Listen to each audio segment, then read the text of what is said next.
오늘은 대성 3월 모의고사 해설 강의를 진행하도록 하겠습니다. 그 중에서도 3점짜리 유형의 7문항을 다룰 건데 이 7문항의 포인트를 좀 정해서 4가지 포인트로 정리해서 진행을 할 겁니다. 그래서 첫 번째 포인트는 지문은 응으로 시작해서 아로 끝난다. 그리고 두 번째는 특히 이제 33번, 34번 빈칸 문제에 부정어가 많이 활용이 됐어요. 그래서 부정어를 어떻게 활용해야 되는지. 그리고 세 번째는 이제 21번하고 39번에 not A, rather B라는 구문이 굉장히 많이 쓰이면서 지문을 읽는 거나 아니면 답을 찾을 때 좀 어려움이 있었는데 도대체 이 표현을 어떻게 쓰는 건지, 그리고 마지막으로 이 순서별 문제에서 헷갈리는 경우에 어떻게 대처를 해야 되는지, 자, 이 4가지 포인트를 같이 보도록 하겠습니다. 자, 우선 첫 번째 포인트는 우리가 지문을 대할 때 첫 문장부터 순수를 읽힐 거라고 기대하시면 안 됩니다. 초반은 항상 응? 이게 무슨 소리지 하는 반응이 먼저 나오거든요. 그리고 나서 좀 읽다 보면은 아, 이게 이 이야기였나 하는 내용이 그 다음에 따라오게 돼요. 자, 이게 왜 그러냐면 사실 영어로 글을 쓰는 데는 원칙이 하나 있습니다. reader friendly, 독자에게 친화적인 글을 쓰는 게 영어로 글쓰기 방식의 첫 번째거든요. 예를 들어서 우리말로 된 비문학 지문을 봤을 때 이해가 안 되면 보통 독자 탓으로 생각하기 쉬운데, 영어로 글을 쓸 때 만약에 영어로 된 글을 읽고 나서 내가 이해가 되지 않는다, 그러면 이건 독자 잘못이 아니라 글을 쓴 사람 잘못이죠. 그래서 영어로 글을 쓸 때는 지문 안에서 반드시 생소한 개념을 이어서 설명해 주게끔 글이 구성이 되어 있습니다. 그러다 보니까 지문을 우리가 읽으면 초반에는 항상 생소한 개념이 먼저 제시가 됩니다. 그리고 나서 뒤에는 이걸 설득하는 과정이 사례를 든다거나 부연 설명을 제시한다거나 하는 방식들로 이어지게 되는데, 자, 글이 이렇게 구성이 되어 있다 보니까 우리가 글을 읽을 때 처음 반응은 뭐예요? 항상 초반에 응 하는 반응이 먼저 나오게 돼 있어요. 근데 이게 시험장에서는 본인이 이제 문장을 잘못 이해했겠지라고 생각을 하면서 이 지문 초반에서 계속 시간을 많이 보내는 경우가 있는데, 자, 이렇게 되면 오히려 시험에서 긴장도 많이 되고 정답률도 상당히 떨어질 수밖에 없겠죠. 자, 항상 기억하셔야 되는 건 지문의 초반에는 응으로 시작을 합니다. 자, 그리고 우리 읽다 보시면 아하 하는 순간이 오게 돼요. 자, 이걸 이제 아하 모먼트라고도 하는데, 보통은 한 지문의 한 초중반에서 한 중반 정도를 지나갈 때면 필자가 내용을 이해시키기 위해서 쉬운 내용을 제시를 합니다. 그때 보통 이게 이런 소리구나 하는 순간이 찾아올 거예요. 자, 여기서 끝내지 마시고 앞에 이해가 안 됐던 내용을 다시 한번 꼭 봐주셔야 됩니다. 앞에 나온 내용은 결국에 내가 뒤에서 이해한 관점으로 다시 보시면 앞에서는 이해 안 됐지만 결국에 이런 내용이었구나 하고 이해가 될 거예요.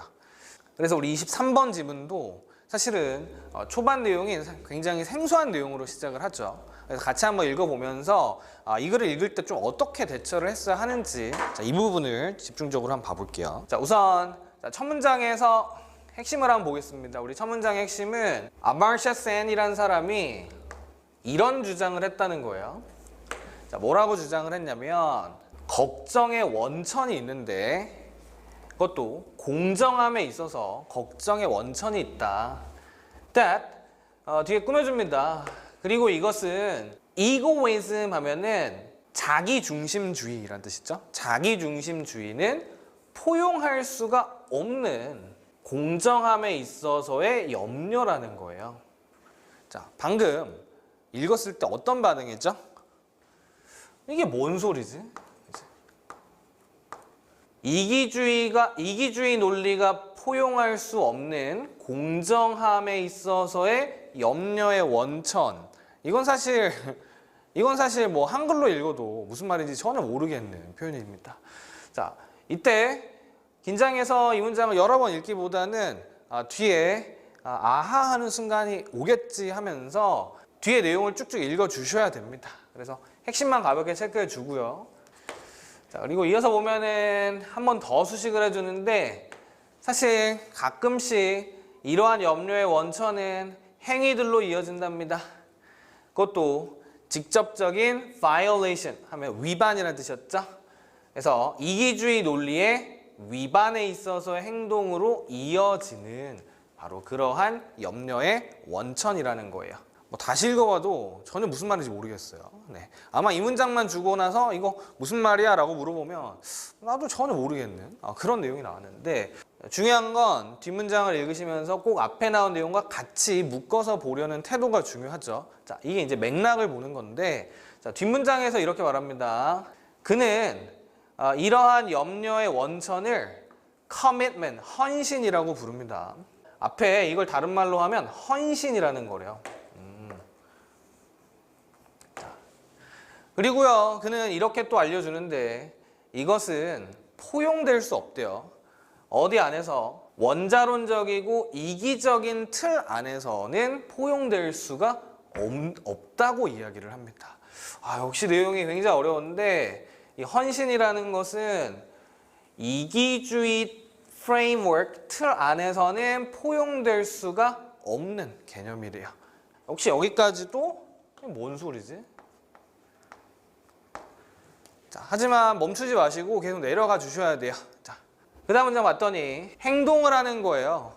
out of 하면은 뭐뭐 때문에 라는 뜻이죠. 여기서 그래서 헌신 때문에 혹은 commitment 때문에 행동하는 것은 바로 이걸 하는 것인데 뭘 하는 것이냐면 자, 우리 what이 하나의 명사절을 만들면서 한 개인이 옳다고 생각하는 것을 하는 것입니다. 게다가 바로 촉진할 것이죠. 촉진하는 것인데 대중의 안녕을 촉진하는 것을 하는 겁니다. Quite apart from, 꽤나 뭐하고는 다르게도 이것이 자기 자신의 바로 안녕을 촉진하는 것하고는 별개로 이 문장은 어때요? 자, 이 문장은 뭔가 잡힐 듯 하거든요. 아까보다는. 자, 왜 그러냐면 자, 바로 이 커밋먼트 때문에 행동한다는 것은 대중의 안녕을 위해서 대중의 안녕을 촉진하는 일을 하는 거래. 그러니까 남들을 위한 일을 하는 거다 이 이야기죠. 네. 자, 여기서 자, 뭔가 잡힐 듯 했는데 한 문장만 더 봐볼게요. 자, 이것은요 바로 행동하는 건데 뭐 때문에 행동하는 거예요? 자, out of sense of responsibility, 책임감 때문에 행동하는 겁니다. 자, 시민으로서의 책임감 때문에 행동하는 거예요. 자, 자, 이 문장은 비교적 짧고 이해가 쉬운 문장이거든요. 헌신이라는 건 바로 뭐 때문에 행동하는 거다? 시민으로서의 책임감 때문에 행동하는 거다. 사실 이 말은 그렇게 어려운 문장은 아닙니다.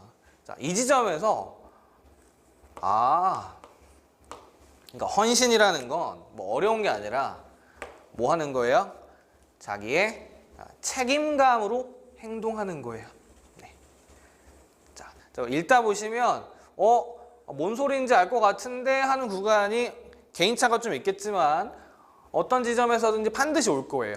제대로만 읽는다면. 자, 그럼 이 지점에서 어떻게 해주셔야 돼요? 자, 앞에 이해 안 갔던 내용을 다시 봐주셔야 돼요. 자, 첫 번째. 우리 앞문장에서 뭐라고 했죠? 헌신 때문에 행동한다는 것은 대중의 안녕을 촉진하는 일을 하는 것이다. 자, 이거 뭐 하는 거야? 그렇죠? 시민의 책임을 이행하는 거죠. 됐어요? 그럼 앞문장에 이 부분도 다시 한번 봐볼게요. 헌신이라는 것은 이기적인 틀 안에서는 포용될 수 없다. 이 얘기는 무슨 의미예요? 그렇죠? 대중의 안녕을 위한 것이고 자기 자신의 이익을 위한 행위는 아니라는 겁니다. 그러니까 헌신이라는 건 이 지문에서 뭐야? 자기 자신의 이익을 위해서 하는 행동이 아니라 시민으로서의 책임감을 수행하는 것. 남을 위해 일을 하는 것. 자, 앞에 나온 문장도 다시 한번 봐볼게요. 이 공정함의 원천, 이걸 이제 헌신이라고도 했는데 이건 이기주의 논리로는 포용할 수가 없는 것입니다 라고 했었는데 자, 이거 아래 있는 내용으로 밀어보자면 무슨 의미예요? 그쵸? 자기 개인의 이익을 위한 것이 아니라 시민으로서의 책임 그리고 대중의 안녕을 위한 일을 하는 것. 이게 바로 commitment구나. 네. 자, 그래서 이런 식으로 아하 모먼트가 한 중반 지점에 올 거고요. 사람에 따라서는 뭐 배경 지식이 풍부한 사람들은 초반에 나올 수도 있겠죠. 어찌됐건 반드시 이 지점은 나온다는 거고요. 자, 이 지점이 나왔을 때 앞에 나왔던 내용을 꼭 다시 봐주셔야 됩니다. 자, 이렇게 좀 내용이 잡혔으면 자, 아래에 있는 내용 마저 한번 읽어볼게요. 자, 행동인데 커밋먼트 행위들은 투표하는 것을 포함해요. 그것도 크고 큰 보통 선거에서요. 자, 그래서 투표하는 행위. 자, 이거 뭐예요? 시민으로서의 책임을 하는 거죠. 개인의 이익을 위한 행동이라기보다는 시민으로서의 책임을 다하는 것. 그리고 그것은 포함하는데 자신의 일을 하는 것을 포함합니다. 그것도 자신의 능력의 최선에 이르기까지. 그래서 자신의 일을 최선을 다해 하는 거예요. 부연 설명 나왔는데 뭘 넘어서는 거냐면 계약의 조건을 넘어서서 일을 하는 거고요. 비록 뭐일지라도 아무도 보고 있거나 아무도 보고 있지 않거나 아무것도 없을지라도요. 얻을 수 있는 것이 이것으로부터. 그래서 지금 무슨 말이야? 개인의 이익을 위해서 하는 일이 아니라 시민의 책임을 다하는 겁니다. 최선을 다하는 거예요. 그걸 바로 여기서 계약의 조건을 넘어서까지 일을 하는 것이라고 하고 있어요. 우리 마지막 문장 이어서 볼게요. 헌신의 행위들은 이와 같은 헌신의 행위들은 반복적으로 발생합니다. 이건 이제 우리 주변에서 많이 볼 수 있다 이런 이야기 되겠습니다. 그것은 바로 무엇이냐면 사회를 뭐 해주는 거예요? hold together, 지탱시켜주는 거예요. 한데 묶어주는 거죠. 자, 그래서 시민의 역할을 다하는 것이 바로 이렇게 사회를 결속시켜주는 역할을 한다. 하지만 그것은 문제입니다.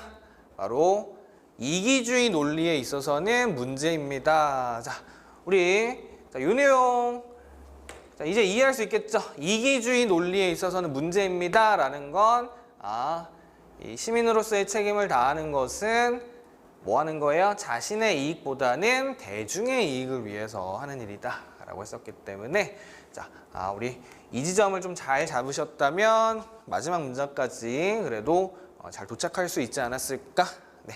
그래서 결국 이 지문은 첫 문장에 나온 내용이 계속 반복이 되고 있었습니다. 커밋먼트라는 것은 자신의 이기적인 이익을 위해서 하는 일이 아닌 대중의 이익을 위해서 하는 일, 시민으로서의 책임을 다하는 일이다 라는 것이었고, 자, 이 내용을 선택지에서 찾아보자면 3번이었죠. 선택지가 굉장히 말을 어렵게 써놨기 때문에 반응하기 조금 어려웠습니다. 이기주의의 무능력, inability 하면은 뭐뭐 할 수 없음이라는 뜻이거든요. 자, 논리적으로 커밋먼트를 설명할 수 없음. 이 지문에 나온 이 커밋먼트라는 건 개인의 이익을 위해서 하는 일이 아니다라는 내용이 잘 들어있다 보니까 자, 3번이 정답이었습니다. 하지만 이 3번에서 답을 고르기 조금 어려웠던 친구들은 자, 우리 선택지가 이렇게 압축이 돼 있거든요. 단어들로 압축이 돼 있다 보니까 선택지를 읽고 이거를 문장처럼 이해해 주는 게 굉장히 중요해요. 이기주의가 논리적으로는 헌신이라는 걸 설명할 수 없다고 한 번 더 자기만의 언어로 좀 바꿔주는 과정이 좀 필요했습니다. 나머지 선택지는 왜 틀렸는지 한번 볼게요. 1번 자, 중요성인데 self-ruling actions 스스로를 지배하는 행동의 중요성 뭐 하기 위해서 자신의 헌신을 용이하게 하기 위해서 자 이것도 사실 문장처럼 이해해보면 어떻게 이해할 수 있어요? 자기를 규제하는 행동이 있어야 커밋먼트를 키우고 도와줄 수 있다라는 거였는데 자 우리 이런 내용은 지문에 안 나온 내용이었습니다. 2번 볼게요. 자 어려움인데요. 뭐의 어려움? 이기주의를 유지하는 것의 어려움. 어디에서? 공적인 부담 아래에서. 자, 이 지문에서는 우리 공적인 부담 아래에서 특히 공적인 부담에 대해서 다루고 있지 않다 보니까 자, 2번 선택지에 이 내용이 오답이 되겠습니다. 자, 4번 선택지는 헌신의 한계점들 뭐 하는 데 있어서 대중의 안녕을 향상시키는 데 있어서 커밋먼트가 대중의 안녕을 향상시키는 데 한계가 있다라는 건데, 오히려 이 지문에 따르면 커밋먼트가 있어서 대중의 안녕을 촉진할 수 있다라고 했기 때문에, 자, 이 부분은 흐름과 반대되는 내용이 되겠죠. 자, 5번. 끝나지 않는 논쟁들. 뭐에 있어서?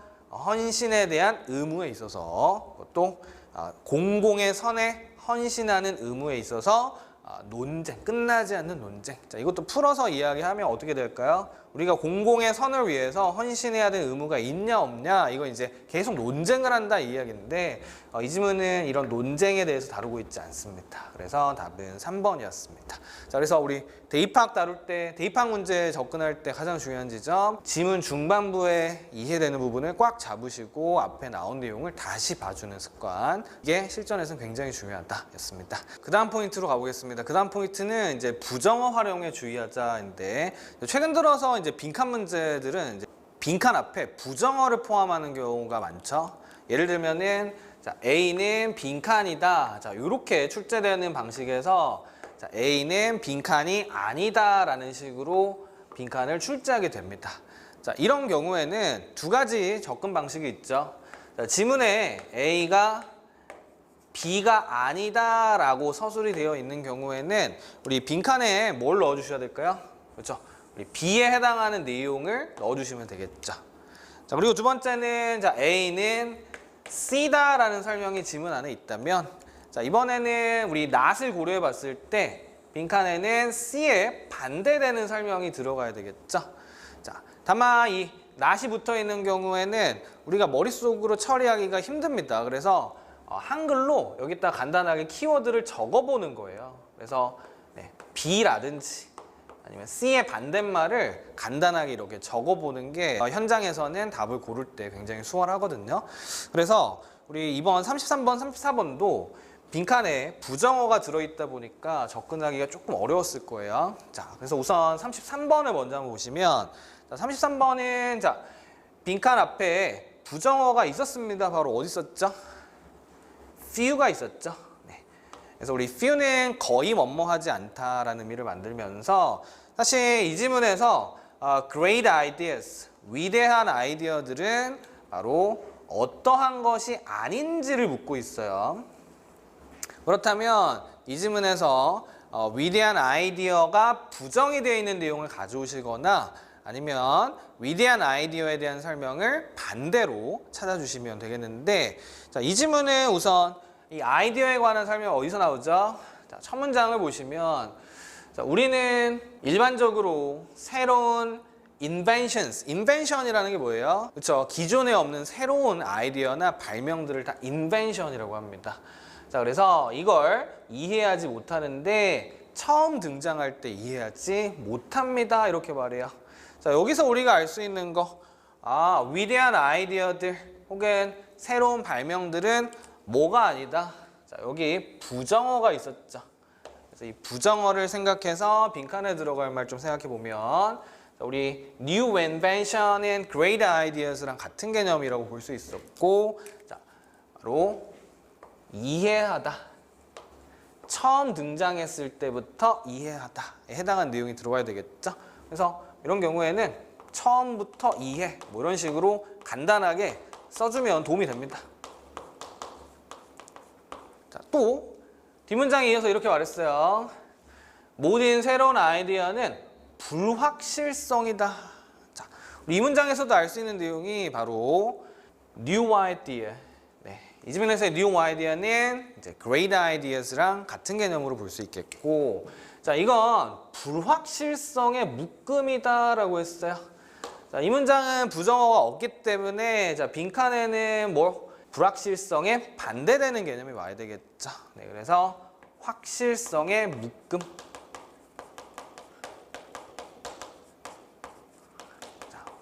뭐 이런 개념이 와야 되겠지. 네, 이런 식으로 간단하게 키워드를 적어보는 거예요. 자, 그 다음 문장의 구조가 좀 어려웠습니다. 우리 no matter how 하면은 아무리 뭐뭐일지라도 라는 부사절이었는데, 사실 실전에서는 no matter how라는 부사절은 의미를 더해주는 게 아니라 그냥 내용을 강조해주기만 하죠. 자, 우리 실전에서 no matter how 혹은 however 뒤에 주어 동사가 나오는 형식도 마찬가지입니다. 자, 우리 부사절의 구조가 너무 부담스러우면 자, 이 부분보다 뒤에 나오는 주절의 내용을 핵심으로 잡아주시면 되겠어요. 그래서 우리 진실은 아무도 모른다는 겁니다. 자, 뭘 몰라요? 이것이 무슨 일을 할지 아무도 모른다는 거예요. 자, 그래서 자, 이 문장에서도 우리가 알 수 있는 거, 우리가 어떤 새로운 개념이 있을 때, 자, 여기서의 it이 바로 newest idea, 가장 최신의 아이디어를 가리키고 great ideas에 해당하는 내용이었었죠. 자, 여기에 대해서 아무도라는 부정어가 있었고, 자, 이게 무슨 일을 할지 모른다가 아니라 여기에는 뭐가 들어가야 돼요? 아, 무슨 일을 할지 알다. 목적을 정확히 알고 있다. 자, 요런 내용이 들어가야 되겠구나. 그래서 비교적 사실 부정어만 잘 고려하면서 읽었다면 단서가 초반부터 많이 모이는 그런 지문이었습니다. 자, 빈칸 문장 이후에 단서가 또 있었는데, 자, 여기에서도 단서를 한번 찾아보면요. What harm may come from technology before it is. 자, 투영시키는 것 혹은 내다보는 것, 어떤 피해가 나오게 될지, 뭐로부터? 기술로부터. 그것이 is. 자, is라는 동사는 참고로 혼자 쓰이면 자동사로 존재하다라는 뜻이에요. 그래서 이 기술이 나오기 전에 어떤 피해가 생길지를 투사해 보는 것은 거의 불가능하다라고 이야기합니다. 그래서 사실 이 문장도 부정문에 해당하죠. 네. 그래서 야, 이거 불가능해, 이거 안 돼 라는 이야기니까, 자, 빈칸에 들어갈 말은 뭐 하는 거? 기술이 있기도 전에 어떤 피해가 있을지를 미리 아는 것. 그치? 네, 요 내용에 해당하는 선택지를 골라주시면 되는데, 자, 정답은 우선 5번이었습니다. 자, 5번 선택지 보시면 시작하다라는 뜻이에요. Had it toward. 자, 우리 had it toward 하면은 우리 과거분사 구문인데, had it toward 하면은 뭐뭐를 향한 채로, 뭐뭐를 향해 있는 채로라는 뜻이야. 그래서 위대한 아이디어들이 시작하는데 뭘 향해 있는 채로? 위대함을 향해 있는 채로 시작한다는 의미입니다. 그것이 결국에 달성하게 될 위대함을 향해 있는 채로 시작한다라는 건 뭐예요? 결국 이야기는 위대한 아이디어들은 나올 때부터 그것이 달성하게 될 위대한 결과물을 알고 있는 상태로 시작한다는 거거든요. 위대한 아이디어들은 시작할 때부터 그것의 최종 결과물을 향한 채로 시작한다. 즉, 애초에 목적과 그 쓰임이 결정된 채로 시작한다는 의미입니다. 취합한 단서들을 보면 처음부터 이해하는 것, 확실성을 가지고 있는 것, 그리고 처음부터 존재하기도 전에 목적을 알고 있는 것, 이것과 같은 맥락의 내용이 되면서 5번은 정답이었죠. 자, 나머지 선택지는 왜 오답이었는지 한번 볼게요. 그것의 온전한 잠재력을 감춘다라고 했는데, 자, 1번은 왜 틀렸냐면 감춘다는 건 뭐에 반대되는 개념이에요? 확실성과 반대되는 개념이죠. 그래서 1번 컨셉부터 틀렸습니다. 2번 볼게요. 그것의 여정을 시작하는데 예상치 못한 결과를 가지고서 시작합니다. 자, 우리 2번 왜 틀렸어요? 자, 예상치 못한 결과를 가지고서가 아니라 확실성에 해당하는 개념이 와야 되다 보니까 여기도 흐름과 반대였었죠. 3번 개인적인 욕구로부터 나옵니다. 한 발명가 욕구에서 나와요. 자, 이 내용은 지문에 나오지 않은 내용이었고, 4번 즉시 만나게 됩니다. 강한 저항과 만나게 돼요. 그리고 반대와 만나게 됩니다 했었는데, 저항과 반대에 부딪힌다라는 내용도 지문에 안 나온 내용이었었죠. 그래서 아마 이 문제가 1, 2번이 헷갈렸다, 1번, 2번에서 좀 서성였다 하는 친구들은 자, 이 빈칸 문제 부정어가 있으면 이렇게 적어 두셔야 안 헷갈립니다. 부정어가 있는 경우에는 반대 개념을 골라주셔야 돼요. 주제, 반대 개념. 네. 이어서 34번도 마찬가지 특성을 가지고 있습니다. 34번 같은 경우에는 이제 선택지에 at the expense of라는 표현 때문에 이게 부정적인 표현이죠. 부정적인 표현이다 보니까 선택지를 읽기가 좀 어려웠을 것 같아요. 내용도 내용이지만 문장들이 워낙 길다 보니까 이 문장이 길 때 필요한 부분만 좀 남겨가면서 읽는 연습이 굉장히 중요하거든요. 긴 문장 같은 경우는 기본적으로 바로 부사절과 주절로 이루어져 있습니다. 그래서 우리 부사절 같은 경우는 이렇게 주절 앞에 위치하는 경우가 있고 혹은 주절 뒤에 위치하는 경우가 있죠. 네. 그래서 핵심을 잡을 때는 부사절의 내용보다는 바로 주절의 내용에 집중해서 핵심을 잡아주시면 되겠어요. 자, 우선 far부터 science는 부사구죠. 부사구니까 핵심은 아니었고요. 핵심만 찾아볼게요. 핵심은 those 사람들인데요. 어떤 사람들? 연구를 이제 시작하는 사람들은 이 점을 아셔야 됩니다. 바로 그들의 운명이 빈칸하게 되는 거라는 거예요. 자, 그래서 우리 빈칸에 들어갈 말은 이제 연구를 시작한 초보 연구원들은 앞으로 뭘 하게 될 것이냐라는 게 포인트인데 바로 이어지는 문장에서 여기에 대한 단서가 있었죠. 한번 찾아보시면 자, 우리 초보 연구자들에 대해서 뭐라고 해요? 이러기가 흔합니다. 사람들인데 과학 탐구를 시작하는 사람들이 그리고 어느 정도 성공을 가지고서 이제 시작하는 사람들이 우리 4랑 2가 만나면서 얘가 이거 하는 것이 쉽다 이야기죠. 그렇게 하기가 쉽대요. 여기서 이제 그렇게 한다는 건 빈칸에 들어갈 어떤 행위를 가리킨다는 건데 자, 직접적으로 언급은 되지 않았지만 바로 뒤에 이어지는 내용을 통해 대충 이런 걸 했겠구나라는 걸 추론할 수 있죠. 유명인의 지위를 약화시킴으로써요. 뭐에? 역사적인 영웅이나 현대 영웅의 바로 지위를 약화시킴으로써 그렇게 할 수 있다는 겁니다. 초보 연구자들이 하게 될 것은 뭐 하는 것이다 라는 걸 알아볼 수 있어요. 역사적 영웅이나 현대 영웅의 지위를 약화시킴으로써 빈칸할 수 있다. 그래서 일단 이 지위를 좀 약화시키는 것과 관련된 내용이 와야 되겠구나. 자, 여기까지 알 수 있었을 텐데 자, 바로 이어서 사례들이 나왔어요. 우리 여기서 말하는 영웅의 지위를 약화시킨다는 건 뒤에 설명을 통해 알 수 있습니다. 사례 중에서 반복해서 나오는 부분은 refuting, tearing down 이거 다 뭐 하는 거예요? 기존의 이론을 혹은 기존의 영웅의 지위를 약화시키고 있습니다. This principle is so general. 이러한 원칙은 너무 일반적이에요 라는 건 뭐예요? 이거 너무 흔하다. 너무 흔한 일입니다. 우리 앞에 나왔다시피 common, 흔한 일이에요. 이 얘기입니다. Okay? If I, 만약 내가 라고 하면서 나를 가정해서 문장을 쓸 때도 우리 구체적인 사례에 해당하는 내용이 제시가 되는데 지금 이 문장은 사실 여기서부터 시작해서 어디서 끝나요? 문장이 여기서부터 어디까지야? 여기까지입니다. 이거 좀 심하다 싶은데 보시면서 부사절은 크게 중요한 내용은 아니기 때문에 자, 이렇게 걷어주시고요. 자, 주절의 내용이 여기서부터 나오거든요. 자, 여기까지 이제 부사구였고 그 중에서도 핵심은 바로 이거였습니다. The first obstacle, 첫 번째 장애물인데요. That had to be set aside. 한쪽으로 치워져야 할 장애물은 was the fourth theory. 잘못된 이론이에요. 젤라시와 글로기의 잘못된 이론을 먼저 치워야 됩니다. 자, 이게 뭔 소리냐 싶겠지만 자, 이게 앞에 나온 질문의 사례에 해당하는 내용이라는 걸 생각해 보면 지금 뭐 하는 거예요? 기존의 영웅의 지위를 약화시키고 부정하는 거예요. 자, 이 관점에서 보면 뭐예요?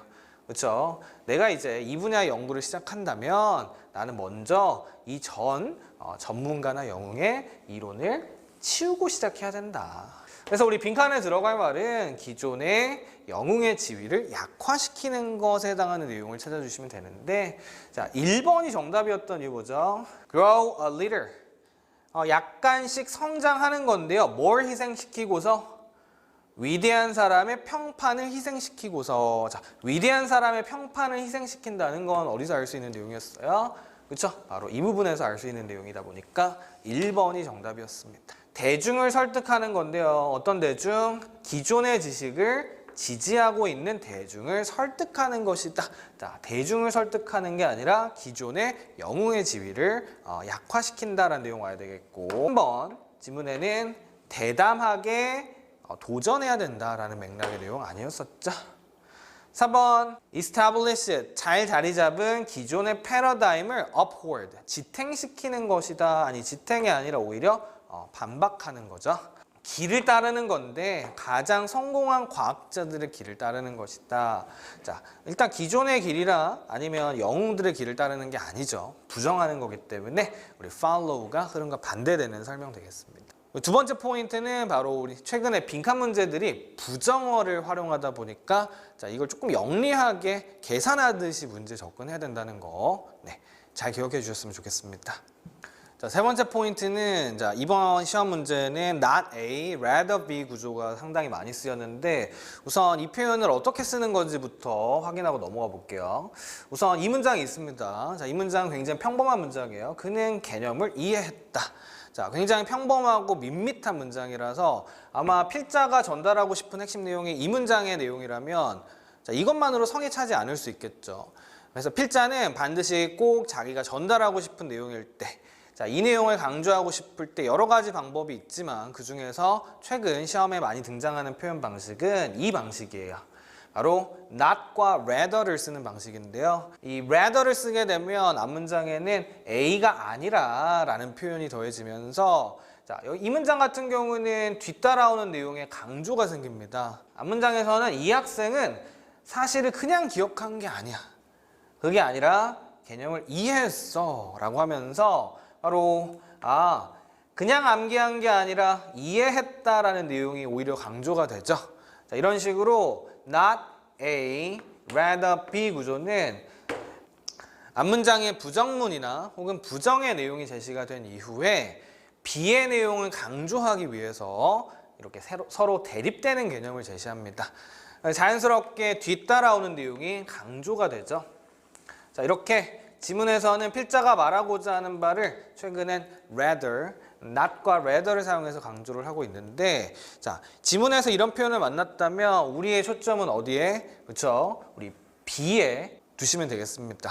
게다가 우리 순서 배열이나 문장 삽입에서도 이 두 문장의 관계를 계속 물어보니까 자, rather의 위치를 묻는다든지 자, 이런 경우에는 자, 앞에 있는 문장과 이 관계가 성립되는지 봐주셔야 돼요. 자, 이걸 활용한 문제가 첫 번째 21번 문제였는데 자, 우리 밑줄 친 부분의 의미를 찾는 문제 자, 여러 가지 패턴이 있지만 자, 이런 식으로 문장 전체가 밑줄에 해당한다면 사실 이 문제는 대입학 문제에 해당하게 됩니다. 그래서 이 지문의 주제를 찾는 문제랑 사실 동일한 성격의 문제가 되죠. 이 문제 같은 경우도 지문의 주제를 좀 찾아주시면 되겠어요. not과 rather를 사용해서 필자가 말하고자 하는 바를 강조하고 있습니다. 그래서 우리 초반에 not, rather 그리고 뒤에서도 not, rather 이걸 이제 두 번씩 쓰게 되면서 아마 이 글을 쓴 사람은 이 표현을 좋아하는 것 같아요. 우리 핵심은 A가 아니라 rather 뒤에 있는 내용에 핵심이 있다는 걸 생각해 보면 비교적 쉽게 문제를 해결할 수 있었을 텐데 자, 앞으로는 이 rather 그냥 넘기지 마시고 여기 핵심이 들어있다. 그래서 여기서 뭐라고 하는지 한번 보시면요. 인프라스트럭처에서의 변화는 그것도 지식의 인프라에서의 변화는 뭐해요? 지식의 형태와 본질을 바꾸고 있습니다. 그래서 이제 지식과 관련된 기반 시설이 바뀌게 되면 우리 인프라스트럭처는 기반 시설이나 주변 환경을 의미하는데 이게 바뀌면 지식의 본질도 바뀐다라는 내용. 그리고 뒤에 rather 뒤에도 지식이라는 게 inseparable 뗄 수 없는 것이 되고 있는데 뭐와 뗄 수 없는 게 되고 있어요? network that enables it 이것을 가능케 하는 네트워크와 뗄 수 없는 것이 되고 있어요. 자, 그래서 여기서 말하는 네트워크, 인프라스트럭처랑 같은 개념에 해당한다고 볼 수 있겠고 그만큼 요즘의 지식의 본질, 지식이라는 건 그걸 둘러싼 환경이나 네트워크와 밀접한 관련이 있다라는 게 이 글의 핵심이었지. 그래서 우리 밑줄신 부분의 의미도 이를 통해 알 수 있었습니다. 자. 이 내용을 담은 선택지가 바로 2번이었죠. The best knowledge reserved from network that connects it. 최고의 지식은 어디서 나온다? 이것을 연결시키고 있는 네트워크에서 나온다. 라는 게 자, 우리 네트워크와 지식의 본질을 강조하는 문장이다 보니까 자, 2번 선택지를 골라주셨으면 되겠습니다. 1번은 왜 답이 아니었죠? 이 질문은 우리의 영리함이 주변 환경과 관련이 돼 있다는 게 아니라 바로 knowledge, 지식이었어요. 지식. 네, 지식과 영리함은 다른 개념이죠. 행동과 생각을 똑같이 하는지는 알 수가 없었죠. 이 질문을 통해서는.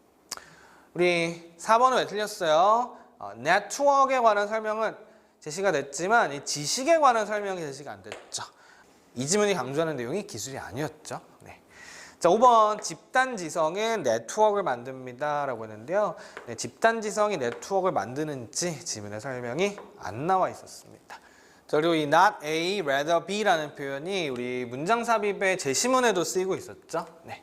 자, 그래서 우선 이 질문은 역시 소재가 어려웠어요. 바로 첫 문장에서 생물학이라는 게 종종 심리학, 의도적인 심리학 용어를 사용한다라고 합니다. 그러니까 생물학인데 심리학 용어를 사용한다는 거야. 자, 역시 지문의 초반은 뭐지? 네, 응 하는 반응이죠. 하지만 아하 하는 순간이 올 거예요. 자, 뭐 하기 위해서? 행동과 활동들을 설명하기 위해서예요. 진화된 유기체. 자, 그러면서 thus, 자, 앞에 있는 내용과 연결되는지 보시면 cook, chick, deceives. 자, 여기서 뻐꾸기가 왜 나오지가 아니라 자, 위에 있는 관점에서 읽어주셔야 돼요. 자, 지금 필자가 작은 따옴표까지 다 쳐놨거든요. 자, 지금 deceive라든지 discover라든지 want라든지 자, 이 단어들을 볼 때 어떤 생각을 하셔야 돼요? 자, 뻐꾸기가 왜 나오지? 그렇죠? 뭐 개미가 왜 나와? 이게 아니라 지금 생물학이 심리학의 언어를 사용한다는 겁니다. 그래서 이 단어가 아마 심리학에서 사용하는 단어인가 봐요. 근데 생물학에서 이런 단어들을 사용한다는 거예요. 자, 그러면서 이러한 현상은 이라고 하는데 자, 여기서 말하는 이러한 현상 바로 앞에 나온 이 현상을 가리키게 됩니다. 그래서 생물학에서 심리학 용어를 사용하는 현상은 적절하게도 이렇게 불리웠는데 인지적 메타포라고 불리워졌어요. 네, 그래서 보통 이걸 전문 용어로 cognitive metaphor 이렇게 부른다고 합니다. 자, 그러면서 어떤 사람은 이러한 의도적인 사용들을 문제가 되지 않는다라고 생각할 수 있습니다. 자, 그래서 여기서 말하는 의도적인 사용들 뭐였어요? 네, 그렇죠? 앞에 나온 요 심리학 용어들을 사용하는 걸 가리키게 되면서 이거 문제 없는데 자 이렇게 생각할 수 있다는 게 핵심이었죠. 그러면서 이게 오히려 그냥 다채로운 gloss, 거칠의 허식이다. 네, 생물학적 사실에 있어서 그리고 이것은 아마도 묘사될 수 있는데 좀 더 중립적인 단어로 묘사될 수도 있는 허세 혹은 있어 보이기 위한 표현이다. 문제 안 된다. 이게 핵심이었습니다. 자, 그러면서 4번 뒤에 나오는 내용 보면 그러므로 바로 의도적인 용어의 사용은 어디에서? 생물학에서. 그래서 생물학에서 이런 심리학 용어의 사용은 읽혀야 하는데요. An as if sense. as if는 마치 뭐뭐처럼 마치 뭐뭐와 같은 이런 뜻이죠. 그래서 마치 뭐뭐와 같은 의미로 읽혀야 합니다. 자, 우리 문장의 핵심은 이 부분이었습니다. 우리 생물학에서 심리학 용어를 사용하는 건 as if의 관점에서 읽혀야 된다라는 건데 우리 therefore를 썼기 때문에 앞문장에는 왜 이렇게 읽혀야 되는지에 대한 근거가 제시가 돼야 되겠죠. 바로 앞문장에서 찾을 수 있는지 보시면 사실 이 구간 지날 때 아주 섬세하게 독해를 한 친구라면 근데 왜 as if로 읽어야 되지? 하고 반응이 나왔을 수 있을 것 같아요. 왜냐하면 앞문장에는 핵심이 뭐였어요? 이런 거 문제되지 않는다라고 했기 때문에 도대체 왜 as if의 관점으로 읽어야 돼? 네, 이렇게 생각했다면 굉장히 독해 밀도가 높았다고 할 수 있겠습니다. 이게 편리합니다. 바로 이러한 실체들의 활동을 의도적인 심리학 용어로 설명하는 게 편리하긴 하지만 but 원칙상으로 이거 피해야 되는 행동이에요. 그래서 핵심은 but 뒤에서 찾아주시면 되겠어요. 이거 좀 피하자, 우리 지양하자라는 게 핵심이었고, 자, 우리 제시문의 내용 한번 다시 보시면 이라는 개미는 문자 그대로 want는 참고로 명사로 욕구란 뜻입니다. 보통 이제 사람이 가지고 있는 심리학적 욕구를 want라고 하는데, 자, 개미가 진짜 want를 문자 그대로 가지고 있는 게 아니라 마치 가지고 있는 것처럼 개미가 그러한 것처럼 행동하고 있을 뿐이에요. 네. 우리가 여기서 이제 도대체 뭐가 핵심이야 라는 걸 놓칠 수가 있는데, 핵심은 바로 rather 뒤에 나와 있는 내용이죠. 실제 want를 가진 게 아니라 바로 그런 것처럼 욕구를 가진 것처럼 행동한다 라고 보는 게 맞죠. 그래서 우리 이 내용, 이 핵심 내용을 잘 생각해 보시면 뭐의 근거였어요? 생물학에서 심리학 용어를 as if의 관점으로 읽어야 되는 그 근거에 해당하는 내용이었었죠. 네, 그래서 우리 4번에 넣어주셨으면 되겠고요. 자, 혹시 헷갈리는 선택지들은 안 되는 이유를 고민해 주셔야 됩니다. 뭐 예를 들어서 지금 이 문제 같은 경우는 2번 선택지의 이러한 현상은 생물학에서 심리학 용어를 사용하는 현상을 가리키고 있었고, 자, 제시문에는 없었어요. 그러다 보니까 2번에는 들어갈 수 없는 문장이었습니다. 자, 그래서 주의해야 될 거 not A, rather B. 자, 이때 B의 핵심이 들어있고 A와 B의 관계는 어떠한 것인지 다시 한번 점검해 보시면 되겠습니다. 자, 마지막 포인트는 우리 순서별 문제에서 헷갈리는 경우에 A로 한 쌍을 잡고 시작하자입니다. 자, 37번 문제 같은 경우에 사실 주어진 글을 읽고 나서 B냐 C냐, 자, 이걸 판단해 보려고 했을 때 사실 B의 첫 문장과 C의 첫 문장 모두 대명사 it이 가리키는 걸 찾아야 해서 우리 B도 되는 것 같고 C도 되는 것 같다, 이런 반응이 나왔을 수 있거든요. 자, 이런 경우에는 바로 A로 한 쌍을 잡고 시작을 하겠습니다. 자, A에는 비교적 구체적인 단서들이 최근에 도 제시가 되고 있다 보니까, 자, 침착하게 A의 첫 문장에서 연결어, 지시어, 대명사를 살펴보시면 자, 건져지는 게 있어요. 자, 첫 번째 by comparison은 자, 우리 in contrast, by contrast랑 같은 맥락의 표현이라고 보시면 됩니다. 이와는 대조적으로. 자, 그리고 천천히 보시면 those microbes, 그러한 미생물들이라는 표현이 나오면서 자, 단서들이 몇 개 보이거든요. 자, 이 두 개의 단서를 충족시킬 수 있는 문장이 B의 마지막이냐 C의 마지막이냐라는 걸 생각해 보시면 우리 B의 마지막 문장의 내용이 이렇게 끝났습니다. 돼지고기 로스트나 스튜는 돼지로부터 나왔음을 추론할 수 있다라는 내용이에요. 근데 A의 내용은 지금 뭐예요?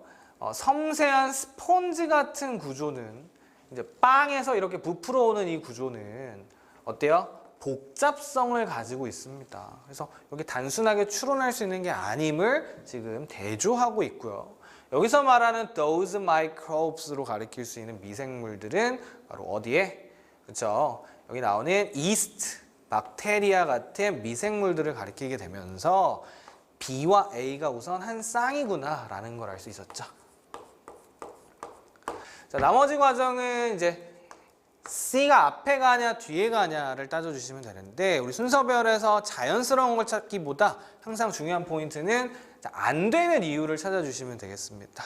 자, C가 B 앞에 오면 안 되는 이유가 있는지, 혹은 A가 C 앞에 가면 안 되는 이유가 있는지를 봐주시면 되는데, 자, 여기서는 바로 C가 A 뒤에 오면 안 되는 이유가 분명히 있었어요. 자, 안 되는 이유는 자, 본인의 느낌이 아니라 연결어, 지시어, 대명사를 기준으로 합니다.